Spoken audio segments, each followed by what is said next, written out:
So what I find is, and this is one of the interesting aspects of my work, is that when you correct the horse's ability to self-regulate their posture, the rider's problems, well, 80% of their problems at least, go away because they're sitting on an animal that isn't losing its balance. So the Right. rider doesn't feel compelled to regulate the horse's balance for them, and they're not being thrown to the left, or the rider isn't having to skew to the right because the horse can turn left but not right, or vice versa.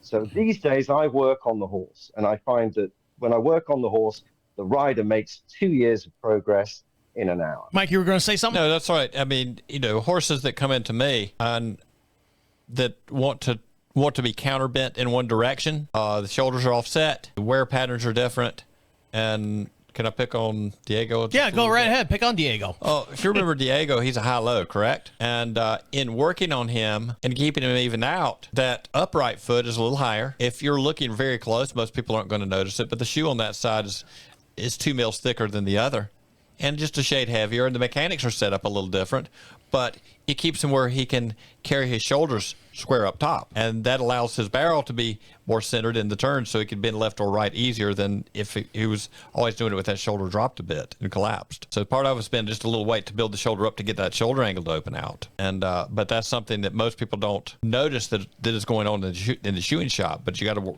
work around that horse's body to get the body doing as correct as it can so that Simon can do his job and carry on with the rider.